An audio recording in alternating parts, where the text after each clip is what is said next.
Jaya Prabhupada, Prabhupada, Jaya Prabhupada.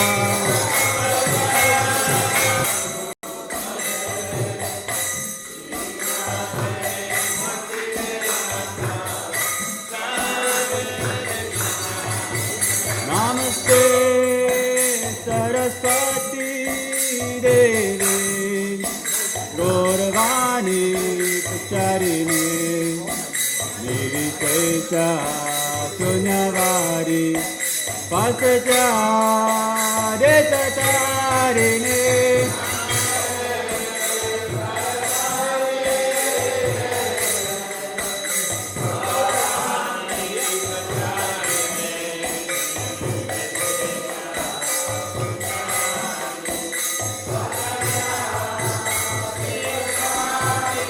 Jaya Shri Krishna Chaitanya Prabhu Nityananda Shri Advaita Gadadhar Shivasari Gaur Bhaktavinda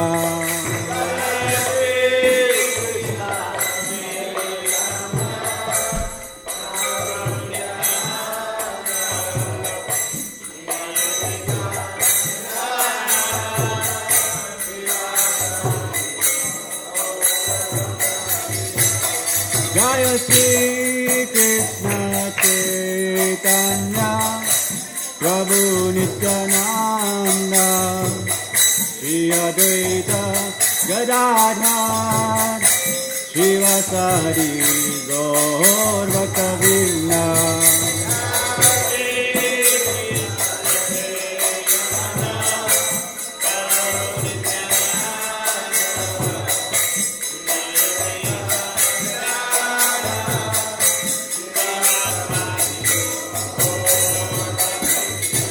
Jaya Shri Krishna Chaitanya Prabhu Nityananda Shri Advaita Gadadhar Shivasari Gaur Bhaktavinda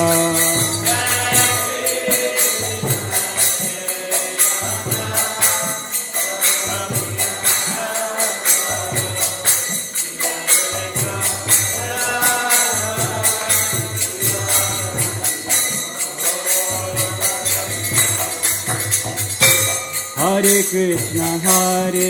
Krishna, Krishna Krishna, Hare Hare, Hare Rama, Rama Rama, Hare Hare.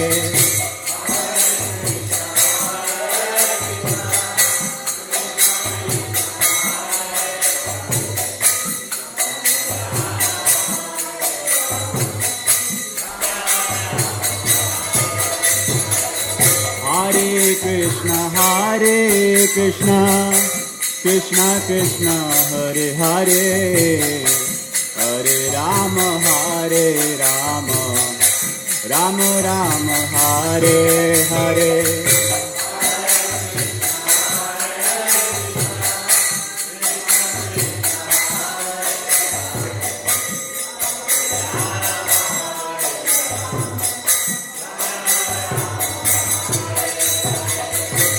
Hare Krishna, Krishna Krishna, Hare Hare, Hare Rama, Rama Rama, Hare Hare.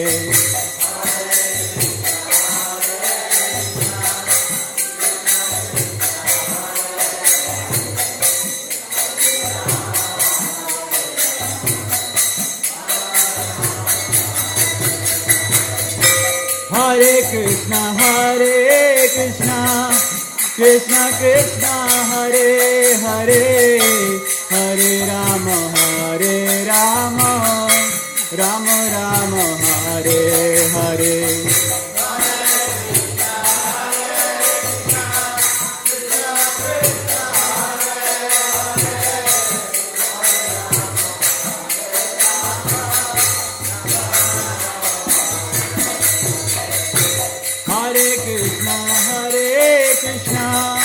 Krishna Krishna Krishna Hare Hare Hare Rama Hare Rama Rama Rama Hare Hare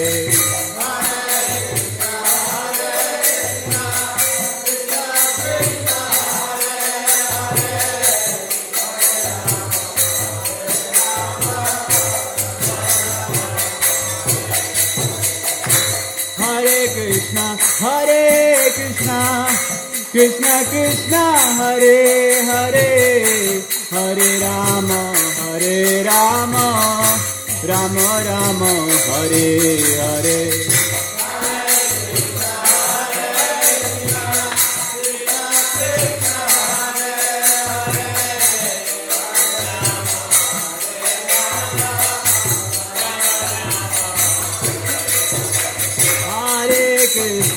Hare Krishna, Krishna Krishna, Hare Hare, Hare Rama,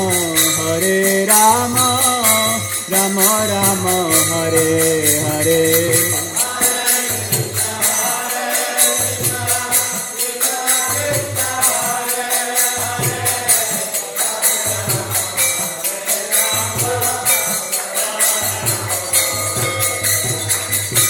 Hare Krishna, Krishna Krishna, Hare Hare, Hare Rama, Rama Rama, Hare Hare.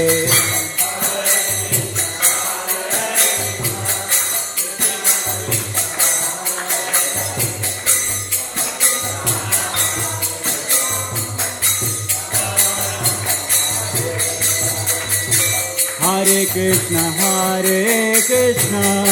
Krishna Krishna, Hare Hare, Hare Rama, Rama Rama, Hare Hare.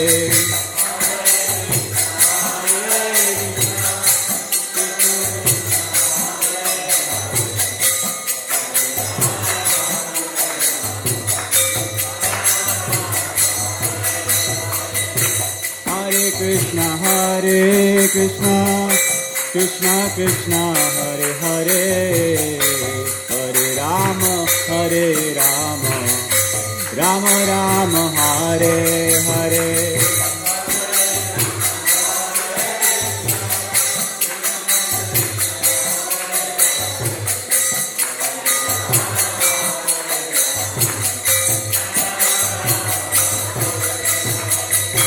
Hare Krishna, Krishna Krishna, Hare Hare, Hare Rama, Rama Rama, Hare Hare.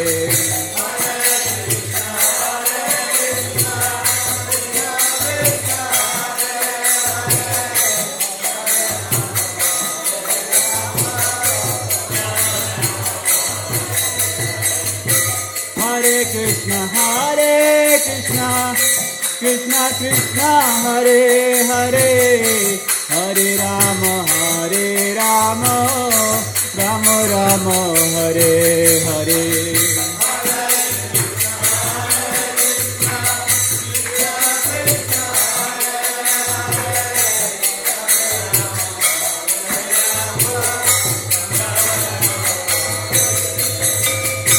Radhe Radhe Govinda, Govinda Radhe, Radhe Radhe Govinda, Govinda Radhe.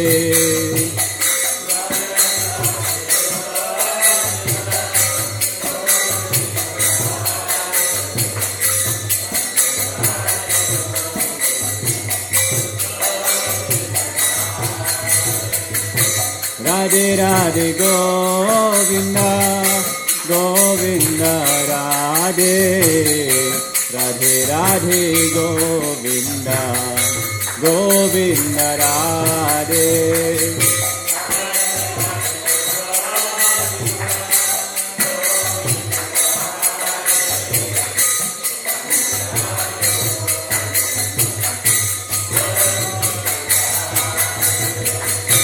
Radhe Radhe Shyam Sundar, Shyam Sundar Radhe, Radhe Radhe Shyam Sundar, Shyam Sundar Radhe.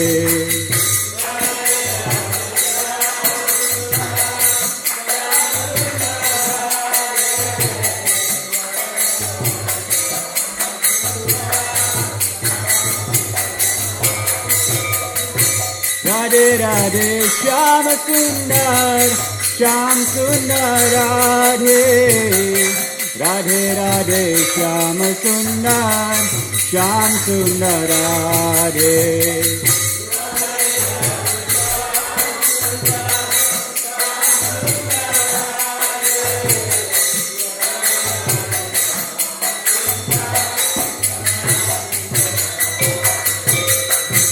Hare Krishna, Krishna Krishna, Hare Hare, Hare Rama,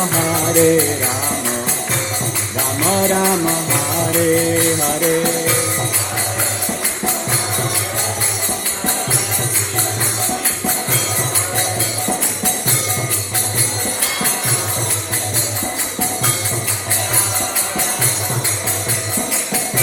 Hare Krishna, Krishna Krishna, Hare Hare, Hare Rama, Rama Rama, Hare Hare.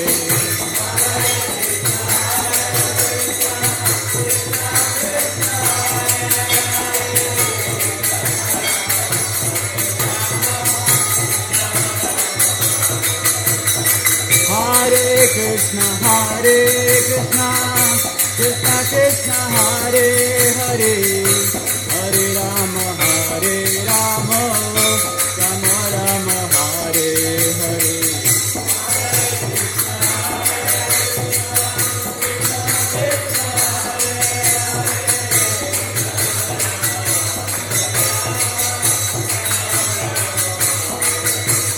Nitai Gauranga, Nitai Gauranga, Nitai Gauranga, Nitai Gauranga, Nitai Gauranga, Nitai Gauranga, Nitai Gauranga, Nitai Gauranga. Jai Satchinandana Gaura Hari, Jai Satchinandana Gaura Hari. Oh Nitai, Nitai, Nitai, Nitai, Nitai Gauranga, Nitai, Nitai, Nitai, Nitai, Nitai Gauranga. Nitai, Nitai, Nitai, Nitai, Nitai Gauranga. Jai Satchinandana Gaura Hari, Jai Satchinandana Gaura Hari. Govinda Hari, Gopala Hari, Govinda Hari, Gopala Hari, Govinda Hari, Gopala Hari. Jai Satchinandana Gaura Hari, Jai Satchinandana Gaura Hari. Oh Hare Krishna, Krishna Krishna, Hare Hare, Hare Ram, Ram Ram, Hare Hare.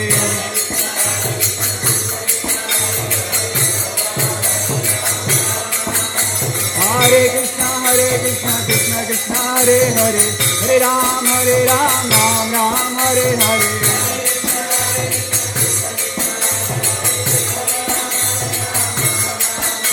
Hare Krishna, Krishna Hare Hare, Hare Ram, Ram Ram, Hare Hare.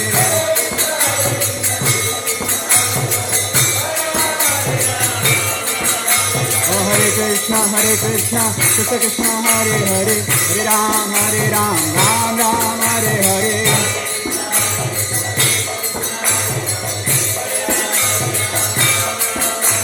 Hare Krishna, Krishna Krishna, Hare Hare, Hare Ram, Ram Ram, Hare Hare.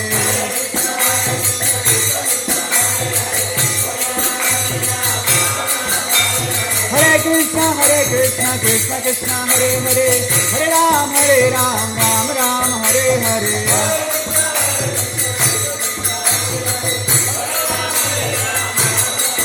Hare Krishna,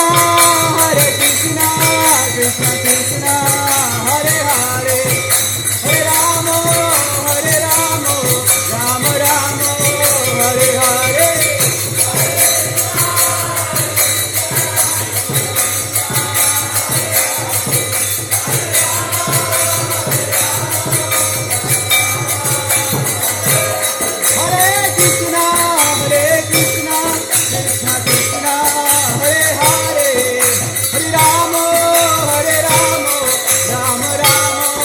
Hare Hare.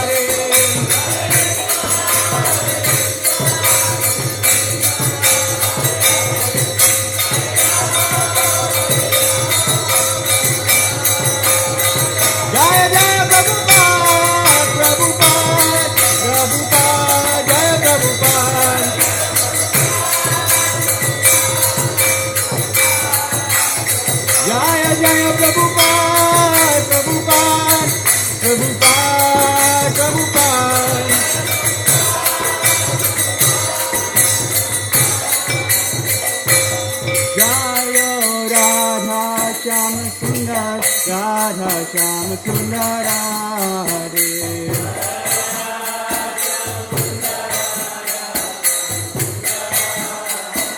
Jaya Krishna Balaram, Krishna Balaram, Krishna Balaram, Jaya Krishna Balaram.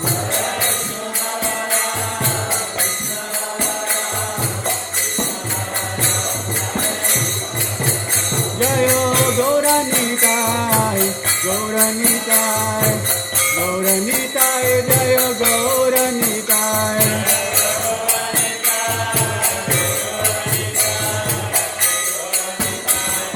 Nitai Gaura Hari Bol, Hari Bol, Gaura Hari Bol.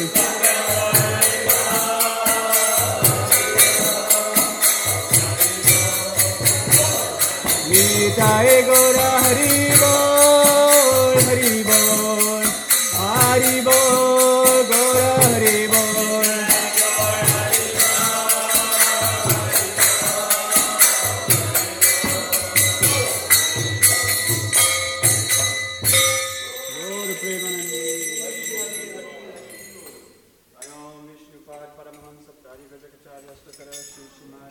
His Divine Grace, Bhaktivedanta Swami Srila Prabhupada ki Jai. Om Vishnupad Paramahamsa Prabhupada Stadara Shishimad, His Divine Grace, Bhaktivedanta Saraswati Goswami Srila Prabhupada ki Jai. Nanta Koti Vaishnava Vrinda ki Namacharya Srila Haridas Thakur ki Prem se kaho Shri Krishna Chaitanya Prabhu Nityananda Shri Advaita Gadadhar Shivasadi Gaur Bhakta Vrinda ki Shri Shri Radha Krishna Gopa Gopinath Shyama Kund Radha Kund Giri Govardhan ki Jai. Shri Vrindavan Dham ki Jai. Shri Mayapur Dham ki Jai. Shri Navadvip Dham ki Jai. Jagannath Puri Dham ki Jai. Ganga Mai ki Jai. Yamuna Mai ki Jai. Tulsi Devi ki Jai. Samaveda Bhakta Vrinda ki Jai. All glories to the assembled devotees. All glories to the assembled devotees. All glories to the assembled devotees. All glories to Sri Sri Guru and Sri Gauranga. All glories to Srila Prabhupada.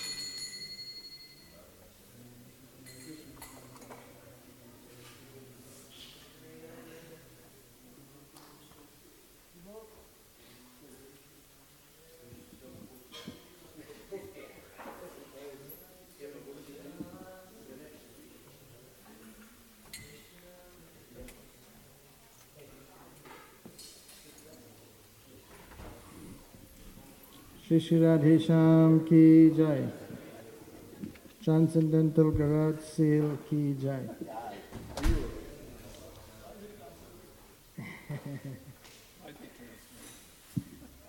It's all transcendental on the holy down, the holy down. So this is from Prabhupada nectar.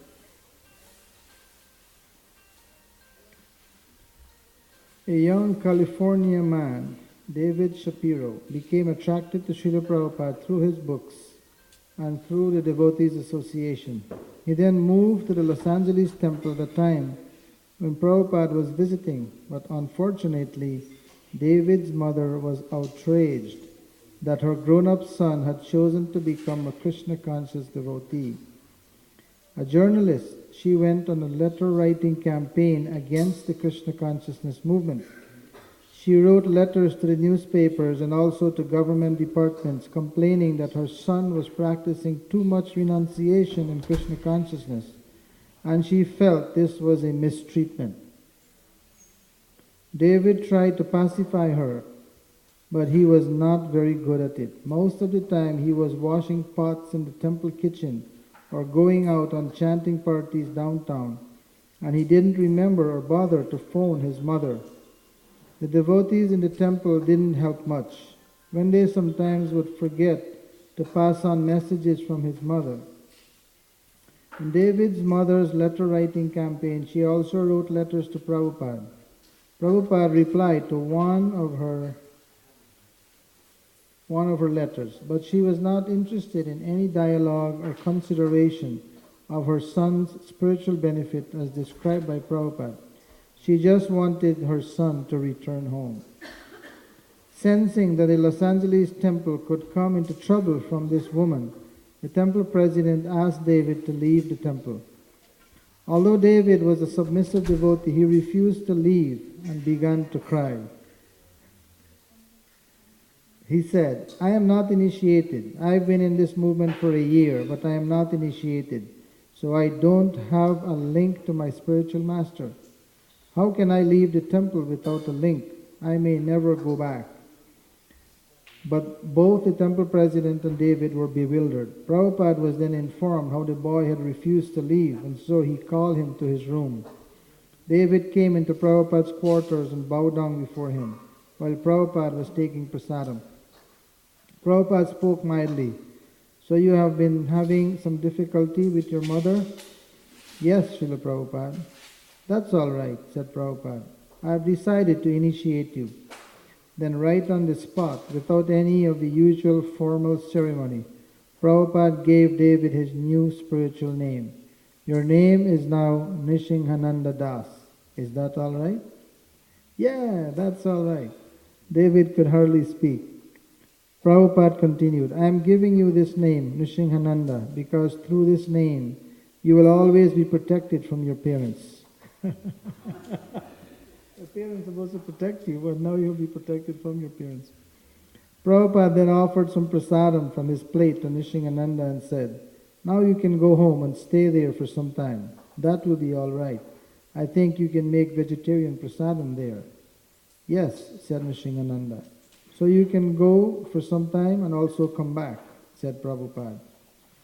Nrsimhananda understood Prabhupada's desire, and he had faith that it would work. "Thank you, Srila Prabhupada," he said, and he left.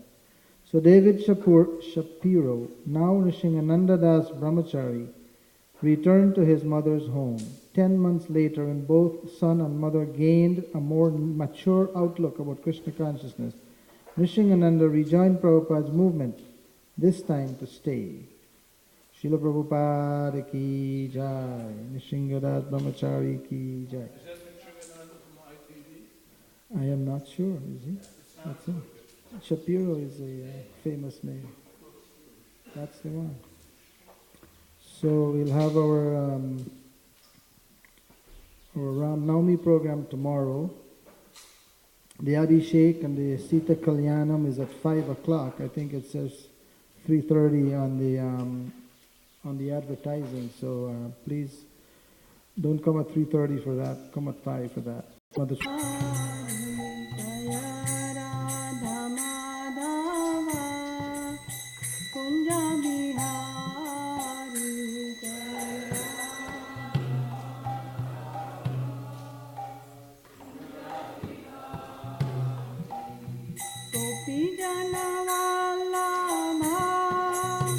Girivaradhari Jaya Gopi Jana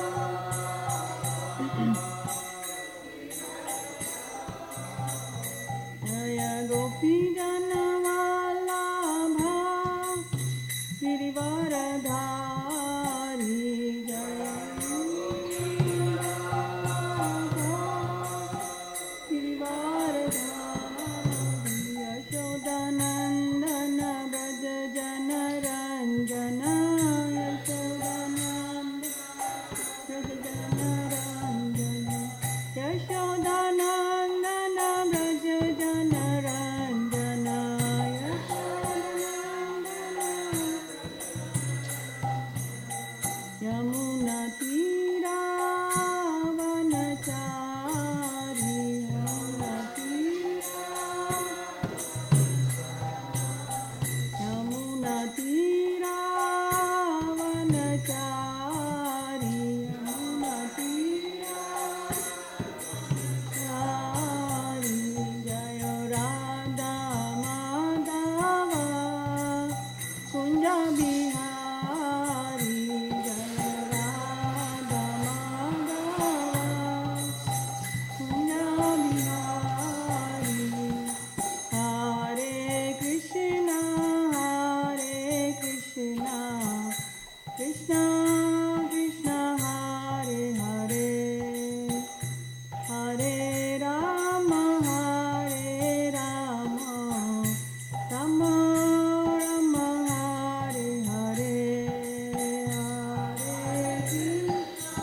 Hare Krishna Krishna Krishna Hare Hare Hare Rama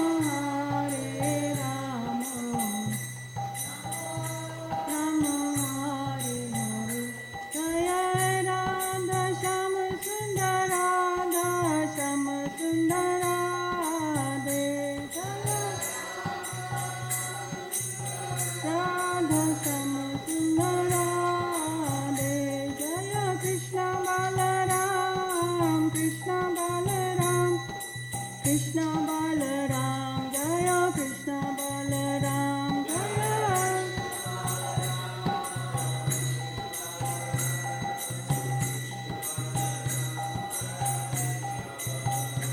Jaya Gauranitai Gauranitai Gauranitai Jaya Gauranitai Jaya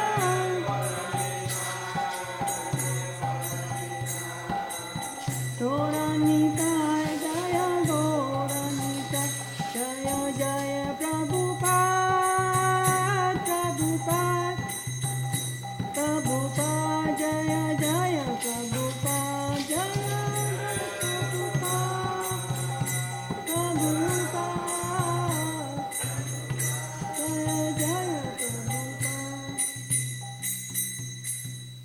Jai Om Vishnupad Paramhamsa Parigodacharya Ashtottara His Divine Grace Sri Bhaktivedanta Swami Jagat Guru Srila Prabhupada Ki Anant Koti Vaishnav Vrind Ki Granth Shri Chaitanya Charitamrita Ki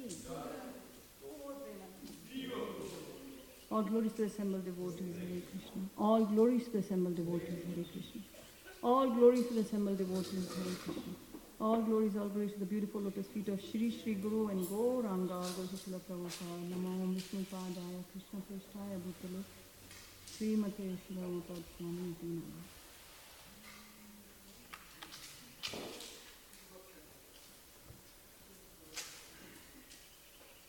Hare Krishna. So this morning we are reading from Chaitanya Charitamrita, Madhya Leela, chapter 8, and doing verses 169 to 175. So we'll go, I'll read 169 to 174 myself, and then we'll do 175 together. So the chapter is entitled Talks Between the Lord and Ramananda Rai.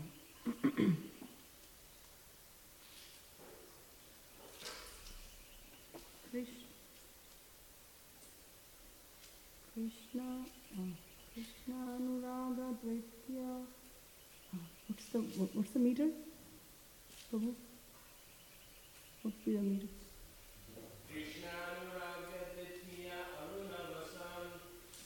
Krishna Anuraga Dvaitya Arunavasan. Pranayama Kanutukilya Vaksha Rachadan. Pranayama Kanutukilya Vaksha Rachadan. Srimati Radharani's affection for Krishna is her upper garment, which is pinkish in color. She then covers her breast with another garment composed of affection and anger towards Krishna. Saundarya kunkuma sakhi pranaya chandan smita kanti karpura tine anga viletan. Translation. Srimati Radharani's personal beauty is the reddish powder known as kumkum, Her affection for her associates is sandalwood pulp, and the sweetness of her smile is camphor.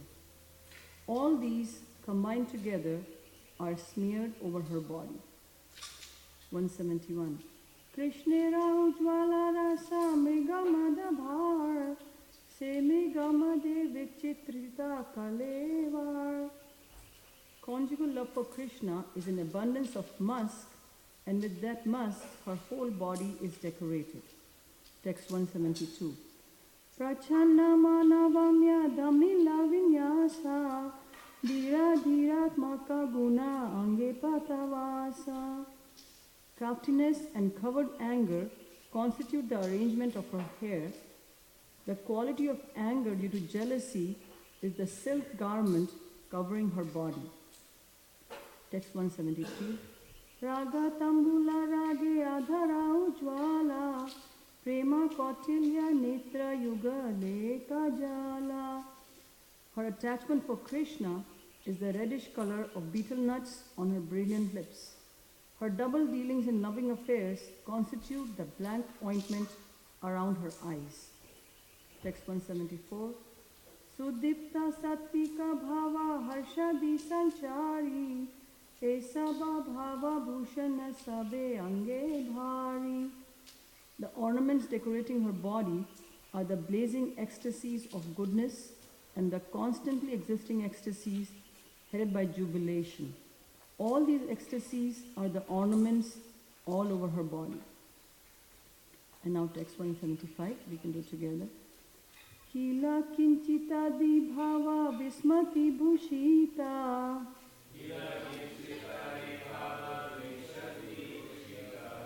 Kila kinchita di bhava vismati bhushita.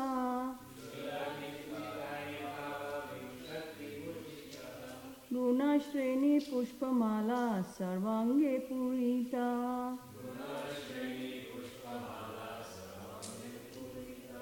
Guna shreni pushpamala sarvange purita.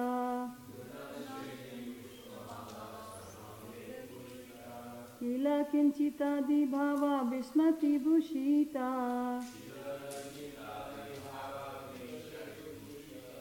Guna shreni pushpamala sarvange purita. Please chant.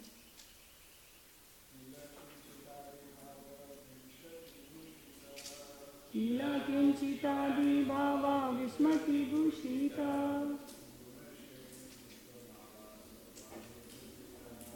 Guna shreni pushpamala sarvange purita.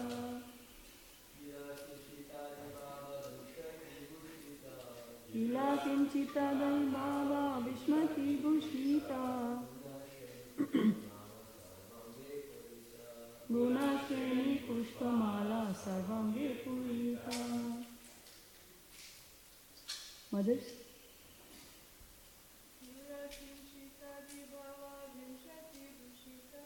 Kila kinchita bhava vismati bhushita.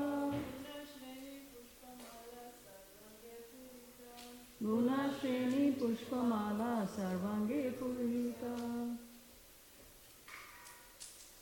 Word for word. Kila kinchita adi. Headed by Kila kinchita. Bhava with the ecstasies. Vismati 20. Bhushita decorated. Guna shreni of her attractive qualities. Pushpamala as a garland of flowers. Sarvange all over the body. Purita filled. Translation and purport by His Divine Grace A.C. Bhaktivedanta Swami, Srila Prabhupada. Also ornamenting her body are the 20 kinds of ecstatic symptoms beginning with Kila Kinchita. Her transcendental qualities constitute the flower garland hanging in fullness over her body. Purport. The 20 different moods headed by Kila Kinchita are described as follows. First, in connection with the body, there are bhava, ecstasy, hava, gestures, and hela, negligence. In relation to the self, there are shobha, beauty, khanti, luster, deepti, brilliance, madhurya, sweetness, pragalbhata, impudence, audarya, magnanimity, and dharya, enjoyment. Vichiti, breaking off, and vibhrama, puzzlement. There are no English equivalents for the words kala kinchita, motayita, and kutamita. Srimati Radharani's flower garland consists of her qualities and is divided into mental, verbal, and bodily parts. Her attitude of forgiveness and mercy is all mental. Her talks, which are very pleasing to the ear, are verbal.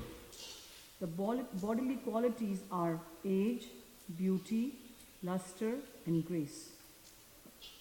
Umagyanatimirandasya Gyananjana Shalakya Chakshurumlitam Yena Tasmai Shri Guruve Namaha Shri Chaitanya Manobhishtam Sthapitam Yena Bhutale Swayam Rupa Kadamayam Dadati Swapadantikam Vandeham Shri Guru Shri Yuta Padakamalam Shri Gurum Vaishnavamscha Shri Rupam Sagrajatam Sahagana Lalita Shri Vishakhanditamscha He Krishna Karuna Sindhu Deen Bandhu Jagatpate Gopesha Gopika Kanta Radha Kanta Namostute Tapta Kanchan Gaurangi Shri Radhe Vrindavaneshwari Vrishbhanu Sute Devi Sakmani Hipiye Panchakalpatu Bhyasta Kripa Sindhu Bevach Patitanam Pavanebhyo Shri Shri Vaishnavabhyo Namo Namaha Jai Shri Krishna Chaitanya Prabhu Nityananda Shri Advaita Shri Gadadhar Shri Vasadi Gaur Bhaktavrinda Hare Krishna, Krishna Krishna, Hare Hare, Hare Rama, Rama Rama, Hare Hare. So, in continuing the talks between the Lord Chaitanya and Ramananda Rai, as we see, this is the description of Radharani's transcendental body, which has been going on for the past few verses.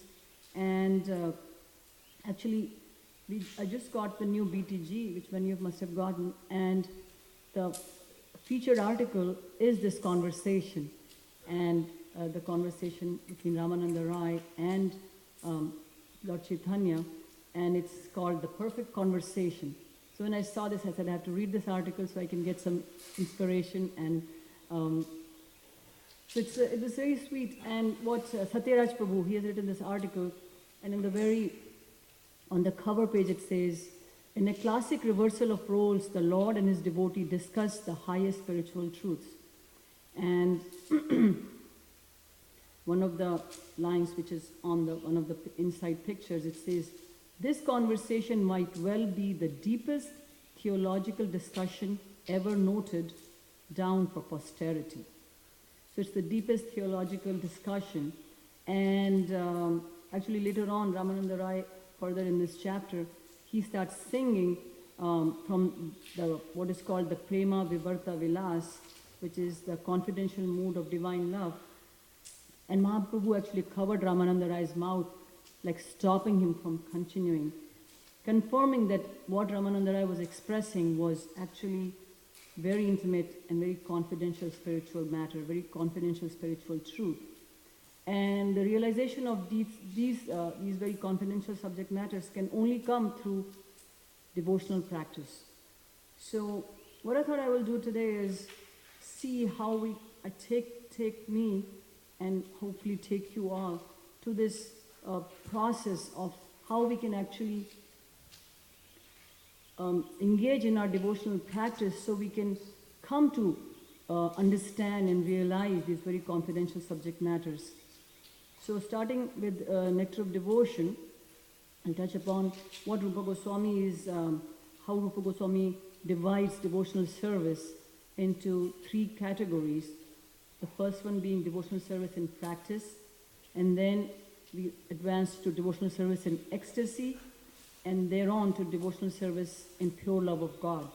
So only when we are in those, we are doing devotional service in pure love of God, that we can actually understand or we can we can realize these confidential subject matters. And so as we are doing devotional service in practice, what does it mean? Actually, what does practice mean? What does practice mean to all of us? Would somebody like to say, what does practice mean to you? Chanting. Just practice in general. Practice something. Something you do over and over again. Yeah. So we do over and over again, we engage some senses in a particular kind of work. Would anybody else like to say what practice means to them? Yes, Prabhu, Saranga Thakur Prabhu. Constant mindfulness of what one wants. So mind means mind. We are engaging our mind and we are engaging our senses in a particular work. So devotional practice means we engage or we utilize our different sensory organs in service to Krishna. So the knowledge acquiring senses and all our sensory organs and our mind, we engage it in service to Krishna. So that becomes our that needs to become our one-minded goal. And Srila Prabhupada often quotes, it's similar to like a child learning to walk. The child is learning to walk and becomes very expert in walking. However, this capacity for walking is actually inherent in the child. If this was not there, the child would not be able to walk. So it's lying dormant, similarly like our Krishna consciousness is lying dormant within our heart, and we are just, by our engaging all our mind and all our senses, we can actually become very, very expert. We can become expert in engaging all of these in Krishna's service. And Rupa Goswami further, he talks about our eligibility. How do we become eligible? To be constantly practicing, to be constantly being in the fire of devotional service. He says that if we have any desires for satisfying our senses, even first of all, desire for satisfying our material senses or even our spiritual senses. If we are desired to satisfy our spiritual senses, then we cannot relish the sweetness of devotional service. Because even we can be on the spiritual platform, but if we are desiring to satisfy those senses without keeping Krishna in the center and satisfying Krishna's senses, then Rupa Goswami compares that to being haunted by ghosts and witches. If we are, even on the spiritual platform, we are trying to satisfy our own spiritual senses. And another warning which Rupa Goswami also gives is that we can get initiated. We are connected, like Krishna Prabhu was telling us about Narsinghananda Prabhu. He was so eager to get initiated. So that is actually just the beginning. We get connected to the parampara. And it's described that, once the Vaishnavas are actually even higher than the Brahmanas. But once we get initiated, we cannot just think, oh, I am higher than the Brahmana. No, I'm like, so now I'm set. But no, that is actually, Prabhupada says our business is not finished once we get initiated. We have to discharge the duties, we have to follow the regulative principles very vigilantly. Very vigilantly, and actually I'd like to read from this book which I just got from actually Mother Bhakti Lata. This book is by Bhakti Siddhanta Saraswati Thakur. It's called Hari Bhakti Kalpa Latika. Somebody donated these to the prison ministry. And she said, I think it's too advanced for the prisoners to read this. So she donated it to the book room, a few copies. So I was reading it, it's actually translated as the wish-fulfilling creeper of devotional service to Lord Hare.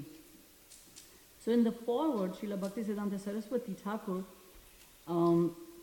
talks about this vigilance and rigidity with which we have to engage ourselves. So I thought I'll read a little bit from this foreword. So who is a bhakta? A bhakta of Krishna is free from all selfish hankerings and is therefore of a really peaceful and equipoised disposition. Shanta. One is very shanta. But those who desire liberation or desire mystic powers or desire to work to create enjoyment are all ashanta, which means discontented. So most of us are familiar with the Bhakti Lata Bij and how this Bij, this seed, Bhakti actually grows from a tiny seed, and we are the gardeners, and we are actually nurturing that seed and nourishing it. So the water for nourishing that seed is, we water the seed so it becomes into a creeper, and hearing and chanting are Shavanam Kirtanam are the watering process. And it's just all the way through prema, we are actually continuing to water this creeper with the holy name of Krishna. And the second task, which is mentioned here, is we have to care for the creeper. We are watering it, but we have to care for the creeper. And as gardeners amongst you know, that there are many hostile creatures which come to attack our plants. The deer are coming, the groundhogs are coming, and different bugs are coming to attack. There are favorable bugs too, like ladybugs and aphids. They are favorable, but there are many unfavorable creatures who are coming to attack. So the leaves will be torn off, the whole plant might be coming out. So, of course, we know the Vaishnava aparad is one of the major aparads, or one of the offenses which is like one of those animals which can come and attack our creeper. And Bhaktisiddhanta says it's the negligence of the gardener who has failed to erect fences or devise other methods to protect this creeper, which will lead us to commit these offenses. So we have to create these fences around our creeper so it doesn't get trampled upon. It doesn't, the mad elephant doesn't come into our garden and tramples and takes away our creeper of devotion, which is one of the 10 offenses is offenses against the Vaishnava. And the other possible disturbance to the creeper of bhakti is the secondary branches. So as the creeper is growing, it's getting secondary branches, and if we allow these branches to grow very luxuriantly, then that growth also does mischief. And the secondary branches are the desire for enjoyment, longing for liberation, addiction to forbidden conduct, over attention to small points of conscience, which I understand is, Rupa Goswami mentions in the Nectar of Instruction, Atyahara Prayasascha. So very much attached to rules and regulations. We become so attached. Those are also secondary growths. And desire for wealth, cruelty or slaughter of living things, which as I was reading that, I was thinking about, we might not be slaughtering by being a vegetarian, we are not slaughtering the other living entities, but by cruelty, we can actually exhibit cruelty towards other living entities. Sometimes we become so focused or so caught up in my sadhana that we actually find ourselves being very impersonal and sometimes even to the point of being cruel to other people. So that also, when we are not compassionate, when we are not thinking of the welfare of others, we are actually committing some kind of cruelty. We are actually we are disturbing our Bhakti Lata creeper. The creeper of bhakti will be actually damaged when we are not kind and we are not thinking of the welfare of others and being compassionate towards them. So softness of speech, kindness of speech actually will help our Bhakti Lata creeper. So in our day-to-day activities, how we can actually get away from this particular, letting this particular branch, the secondary branch, grow from our Bhakti Lata creeper, we have to try to avoid. Desire for wealth, desire for worldly honor and fame, those are all the secondary branches. And we know how fame and honor actually kind of follows when one starts practicing devotional service. It might be a small fame or a big fame, but fame follows any bhakta. And each of us knows, secretly we know, and we know sometimes, for some devotees we know very openly how this fame is coming. However, we do not want to desire that fame.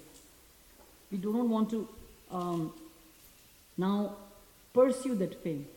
Because if we start doing that, that will actually damage our Bhakti Lata Bij. And Siddhanta Saraswati Thakur says, if special care is not practiced, these secondary branches are apt to grow vigorously to the detriment of the principal stem of the creeper, with the result that it is stunted and cannot grow. Therefore, it's the duty of the gardener to prune these secondary branches from the moment of their appearance, while one is busy with the primary task of Shravanam Kirtanam, of hearing and chanting. The primary task will keep on going, and the secondary tasks we'll have to keep on, be very vigilantly cutting off those secondary branches. And if this is done, the principal stem continues to grow and attains Vrindavan. So the fruit of prema can then ripen and fall to the ground. So that's where we will be getting to the stage of devotional service in ecstasy and devotional service in love of God. And so the question, there is a question which is asked here. So long as the ugly ghost of desire for mundane enjoyment or mundane emancipation continues to haunt the chambers of the heart, how can the bliss of devotion arise therein? The ugly ghost of desire for enjoyment and mundane emancipation. So we have to get those ugly ghosts out of our system. And bhakti is service unto the Lord of the senses, who is Rishikesh, by means of one's senses. So this is a very famous verse, which is Sarvopadi Vinirmuktam. And Srila Prabhupada actually, further on in this chapter 8 of Madhya Lila, he actually quotes this verse, and he says that we can realize the spiritual truth only by engaging in devotional service with our senses fully engaged in serving the master of the senses. So I actually did a Veda-based search and found that there are over 40 instances where Srila Prabhupada quotes this verse, Sarvopadi Vinirmuktam Tat Paratvena Nirmalam Rishikena Rishikesha Sevanam Bhaktir Uchyate. This verse is actually from Narada Pancharatra, and it's quoted in the Nectar of Devotion in chapter 1. So bhakti means engaging all our senses in the service of the Lord, the Supreme Personality of Godhead, the Master of the senses. When the spirit soul renders service unto the Supreme, there are two side effects. One is freed from all material designations, and one's senses are purified by simply being employed in the service of the Lord. So, the upadhis, the different upadhis that we have, and in actually Srila Prabhupada, this is from a welcome address which I was reading with Srila Prabhupada when he went to Vrindavan with a lot of his disciples in 1971, and Srila Prabhupada was addressing to all the temples in Vrindavan. They were very, people were feeling very happy and proud that one of our own went and has got so much success in spreading the mercy of Lord Chaitanya. So they actually had a welcome for him, formal welcome. And Srila Prabhupada was addressing them, and he said, so these boys and girls have given up their designations. They are no longer Americans, Canadians, or Australians. They are thinking of themselves as eternal servants of Lord Krishna. So in 1971, Srila Prabhupada was actually saying how all of his disciples were actually giving up their designations. And how many years is that since then? Like almost 40 years. Many of us, most of us are still, we have those tinges or overt identification with these material designations. And Srila Prabhupada actually says that so as long as there is material contamination, even when one is in the varnashram system, one is a sannyasi, one is a brahmachari, one is a grasta, or one is following their varnas, they are all material designations. But we want to become transcendental to these material designations, which we know we have to be in Shuddha Sattva, Vishuddha Sattva actually. So as I was going through all the references by Srila Prabhupada on this verse, I found that so many of our very advanced devotees who are featured in the Bhagavatam, and they have talked about this particular topic so much. So I'll just mention, and also how they are, some of them are so much above these material designations. So there is a saying by, a quote by Lord Rishabdev in Canto 5, and he says, the true activity of the sense organs is to engage fully in my service. So the sense organs, the 5 knowledge gathering senses and the 5 working senses, unless they are engaged, a living entity cannot think of getting out of the great entanglement of material existence, which is like Yamaraja's rope. And then there is Jadbharat, who is instructing Rahuguna, King Rahuguna, and he says, as long as one does not conquer his 6 enemies, Jita Saptanaha, conquering the 6 enemies, which are the 5 senses and the mind, when you don't conquer these 6 enemies and come to the platform of self-realization, then you have to keep wandering amongst the, the different places and different species in this material world. And there is a story of Maharaj Yayati, who was actually, he was the king of the entire world, and he was using his mind and senses and enjoying all of his possessions. For 1,000 years, he was still very dissatisfied.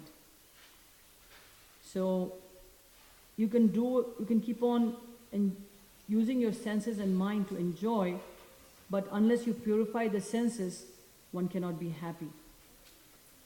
And then there is, in relation to Maharaj Ambrish, who was engaging all of his senses in serving the Lord, Vishwanath Chakravarti Thakur gives an example that when one is more eager for money, more and more eager for money, he is not satisfied even when one becomes a millionaire or a multi-millionaire. So Vishwanath Chakravarti Thakur says that the same mentality has to be present in a devotee. The devotee is never satisfied thinking, this is the limit of my devotional service. The more he engages in the service of the Lord, the more service he wants to give. So, while a millionaire might become more and more entangled by getting this desire to get more and more money and bound, a devotee will become increasingly liberated. And that's when will become free of the upadhis, material designations. So Maharaj Ambrish, he was so advanced, his senses were fully engaged, that he was a grihastha, but still he left home and went to the forest to totally concentrate his mind at the lotus feet of Krishna. So it might not be possible for us to kind of give up everything and go somewhere and just, totally dedicate our mind and senses to the service of Krishna. However, even within this, wherever we are at, in whatever position we are at, if we engage our mind as much as possible and our senses, and whatever we do, we just put Krishna in the center, then that would be, we would be able to give up our material designation. We will be able to give up our upadhi, sarva upadhi, vinirmuktam. We will be liberated from those upadhis.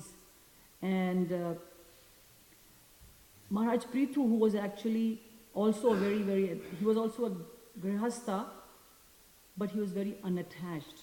And his detachment is compared to the sun. So the sun shines on all kinds of abominable things, the stool, the urine, and many polluted things, but it never gets affected by all the dirty things, the polluted things it gets in contact with. On the other hand, it actually sterilizes and purifies the dirty things. So Srila Prabhupada talks in this purport, which is a verse in Canto 4, Chapter 22. He says, similarly, a devotee may engage in so many material activities, but because he has no desire for sense gratification, they never affect him. So as we are going along in our daily life, we have to do our jobs, we are in contact with so many material things, but we don't want to enjoy those things. So if we don't want to enjoy them, then we will not be affected by them. Prabhupada continues, on the contrary, he dovetails all material activities for the service of the Lord. Since a pure devotee knows how to utilize everything for the Lord's service, he is never affected by material activities. Instead, by his transcendental plan, he purifies such activities. Sarvopadhi vinirmuktam tat paratvena nirmalam. His aim is to become completely purified in the service of the Lord. So Srila Prabhupada is a perfect example of dovetailing everything in Krishna's service. So many of the things which his spiritual master or his god brothers or the acharyas in the past did not use or did not have in at their service, or did not have, like Srila Prabhupada, he, I think I quoted this example once, that he had a very rich disciple who wanted to give him a lot of money, Bhakti Siddhanta actually. And Bhakti Siddhanta said, okay, I'll build a temple, he'll build a big temple. And Srila Prabhupada, he got thousands and thousands of dollars, millions of dollars actually, and he was so careful that he would not even make a phone call because he would waste money. He was using everything in Krishna's service. He would chastise his disciples, do not waste even a penny. Unless you're serving Krishna, do not waste it on yourself. So Srila Prabhupada he was actually a multi-millionaire, but he was so humble, and so he actually would just, he was sitting on a low chair. It was not that he had a lot of furniture. In the material world, we see if somebody becomes very opulent, they immediately get a big house and they have a lot of furniture, big oversized furniture. And somehow they think that it is sign of their opulence. But we want to engage whatever we have, we want to engage it in Krishna's service. Whatever material opulences which Krishna has given us, we want to dovetail them for the service of the Lord.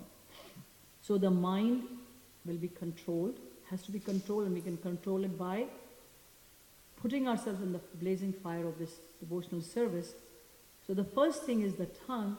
We always take prasadam and we use it to chant the holy name. So when sevan mukhehi jivado, so when one utilizes the tongue in the service of the Lord, it's said that all the other senses actually follow.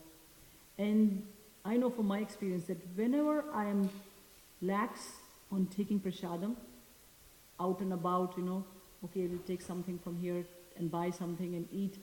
If it is not properly cooked and offered to the Lord, it makes a difference in our consciousness. And some of the Kartiks I know have said, okay, I'm not going to eat any grains, nothing from outside. And I actually see, and I've done it for at least 2 or 3 Kartiks now. And it's so wonderful because, I'm not going to eat anything. Not even, sometimes we buy the tortillas, make burritos. No, I'm not going to eat the tortillas. We're not going to do it. And so I'll make bread every day because the family likes bread. So I'll make bread. And now I do it on a regular basis. And I find just that bread, the taste of that bread is so sweet, so wonderful because now it's been cooked and offered to our deities of Purnitai. So, and the taste is not there. So slowly and slowly we want to get away from those. So once we have our tongue engaged in serving, like honoring prasadam is a service, we engage our tongue, then all the other senses become purified. And Srila Prabhupada says, then one no longer considers himself a human being, a demigod, cat, dog, Hindu, Muslim, and so forth. When the senses and mind are purified, and one is fully engaged in Krishna's service, one can actually be liberated.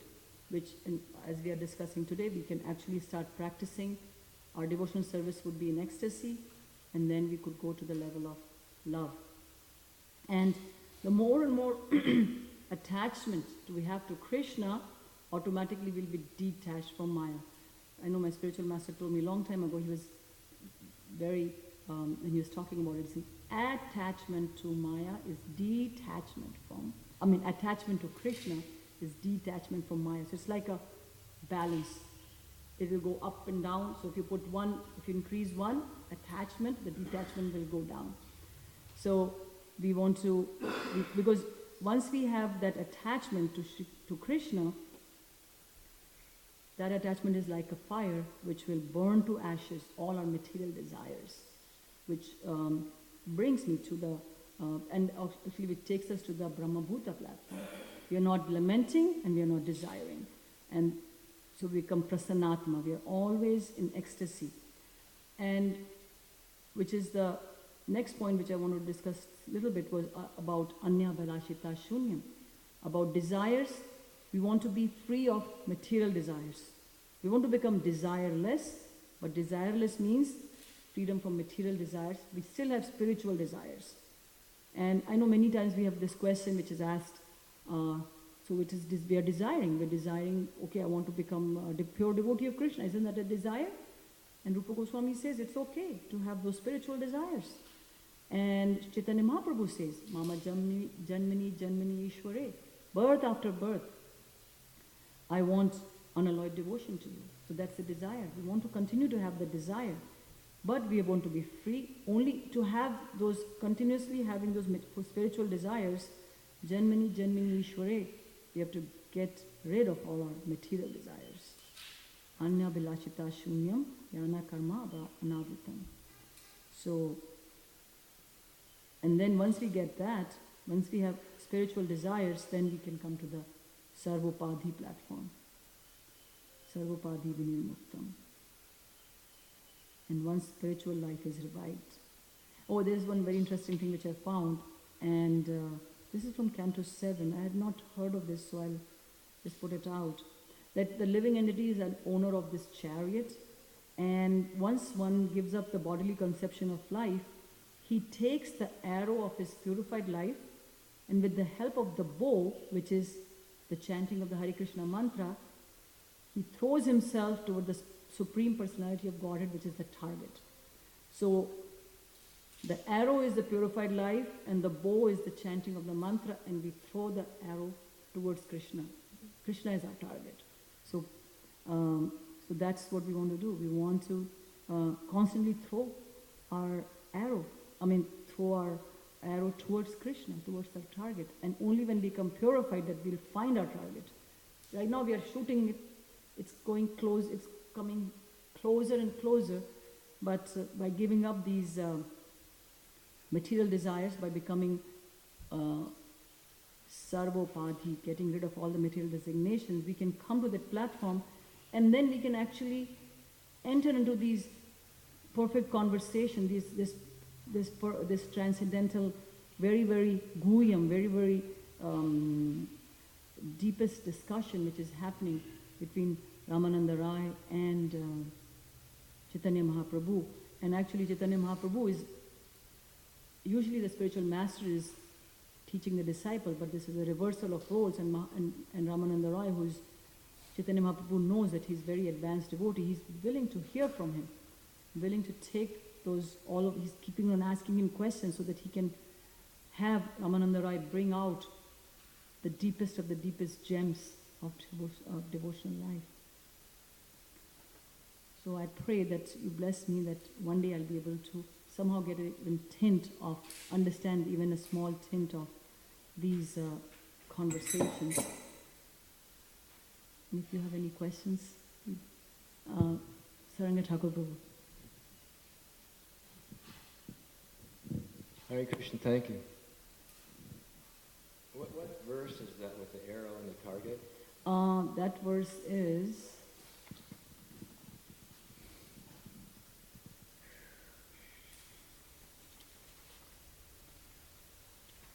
I had it written down. This is Canto 7, chapter 15, verse 42. It's actually the verse is talking about this, and then the purport Srila Prabhupada describes it further. Yeah. Thank you. It reminded me of a movie I saw a long time ago where this expert marksman who could never miss the perfect spot. He was shooting for a target, and somehow he got distracted and he missed the target completely. So we have to be careful of distractions.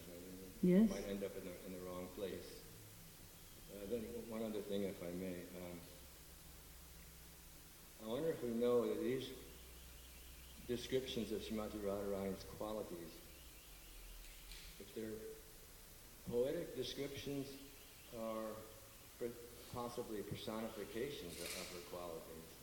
I've always wondered how to look at these descriptions. You're saying, are they personifications? Well, I don't have them in front of me to refer to them, but her qualities are... Or the 20 qualities? Or her garland, or I can't even think of them. Yeah, actually, all of those, they are all described as, they don't say about it they are personifications, but like the flower garland consists, so her transcendental qualities constitute the flower garland hanging in fullness over her body. And Srila Prabhupada says, Radharani's flower garden consists of her qualities and is divided into mental, verbal and bodily parts. So in that sense, the flower garland is the personification. The flower garland is actually personifying her qualities, which are mental, verbal and bodily parts. Yeah, That makes sense. Thank you. Thank you, sir. Ramanya Prabhu? Very nice lecture, Mataji. Yeah, it describes in the scriptures the name of Krishna, Krishna himself and his paraphernalia are no different. His pastimes, right? So Krishna paraphernalia is no different. Like the altar is Lord Balaram, so the garden is extension of Radharani. Like that. And all the female expansions of Radharani, like Sita, Lakshmi, Saraswati, expansions of Radharani. So anyway, just to emphasize a little bit, the Prabhupada, several lectures, like you mentioned, he went to Vrindavan, first years with his first disciples. They stayed in the Radha Damodar temple. And Prabhupada still has his quarters there. It's like Vayan Kutiro, Srila Prabhupada. And he stays there before he came to the West. So Prabhupada gives several lectures there. And he smashed completely the false ego identification, and he's quoted so many times how Lord Chaitanya Mahaprabhu mentions the Buddha Sutti, we are not this body, we are no, because it's very strong identification. Like in India, Prabhupada was preaching very strongly against, in Vrindavan, against the caste of Goswamis, because they're very, very identified with the caste of Goswamis. I'm a Goswami from this temple, that temple. Or I'm a big sannyas. Prabhupada said, even if you think you are a big sannyas, it's still a Supari. It's very strong identification. In every country the Prabhupada visit, he used to say, we are not this body, we are not Americans, we are not Hindus, we are not like that. When he came to Mexico, he said, we are not Mexicans, we are not this body. So we are not Brahmana, Kshatriya, Vaishya, Shudra. We are eternal servants of Gopi Bharta Padakama, Yordasa, Dasa, Nudasa. Because it's very strong identification. Prabhupada said, unless you, who you are, so we servants of the servants of the servant. And Prabhupada demonstrated to us, like in the beginning of ISKCON, how he was cleaning, cooking, administrating, publishing books, distributing books, doing everything himself. He was serving the devotees, until we gradually, the first disciples start noticing he was cooking, he was cleaning the pots. So they start helping Prabhupada. So like that, but he was teaching us the ABC, that we're not this body, and then he teaches everything, he gives us Chaitanya, Chaitamrita, and he said everything is in my books. So like that, he was always teaching us that we are not this body, because we are very strong identified with this material body, It's our condition. Thank you, Prabhu. Yes, because we'll say, sometimes, oh, I'm a brahmachari, I'm a very strict brahmachari. And we get so caught up in that. I'm so strict, I'm a brahmachari, or I'm a grihastha, and I'm such a strict grihastha, or I'm doing everything so nicely. That is an upadhi, and we are actually, and sometimes, I remember many years ago, there was some devotee we had a meeting in Dallas, like one of the GBC meetings, and this devotee had come from Canada, young devotee, and we were doing a presentation on the youth ministry. And he said, I always say every day, I say many times, I'm not this body, I'm not this body. And hopefully one day I will come to this realization that I'm not this body. And we can say it all we want, all day long, but we have to actually keep on engaging in the process of hearing and chanting, and then it will come, the realization will actually come to us, and I'm not this body. Because if we can say, but something pricks us, and we will immediately become very disturbed because we got hurt, So once we have to, it has to be a realization that I'm not this body. Prabhu? Just a little something. I thought it was interesting that what I've learned to be described it to be weeds. What you read described them as secondary branches of the creeper, like offshoots of the creeper. Because I picture weeds to be, separate plants. They grow up around the creeper. So it's an interesting. Yes, and actually, this is actually This is from, the forward is actually instructions of Chaitanya Mahaprabhu to Rupa Goswami. You know, he gave him instructions in a very condensed form, so this is actually from that. So they are actually, so when they are actually branches, they're actually much closer to us. So we need to be more vigilant to chop them off and take them off. Yes. So we don't want our creeper to become so luxuriantly growing, because the more luxurious it is, it means it's got other things. We want one-minded. You know how it's described, the creeper goes straight up and touches the lotus feet of Krishna, pierces through the coverings of the universe and touches the lotus feet of Krishna. If it is very heavy, I guess it cannot go all the way up. Yeah, that's a good point. Yeah. Mother Ekadashi.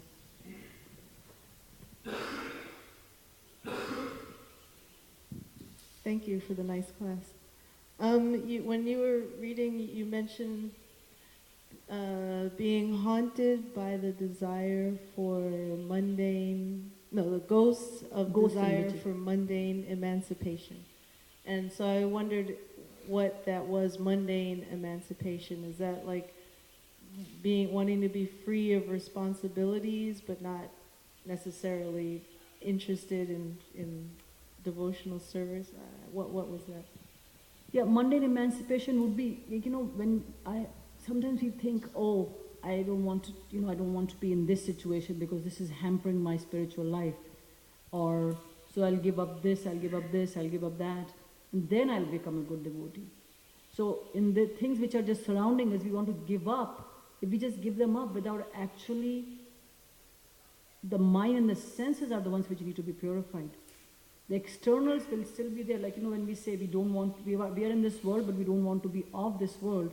So we can get rid, that's the way I would understand that we can get rid of so many things around us, but unless we purify our own mind and senses, we will not be actually purified.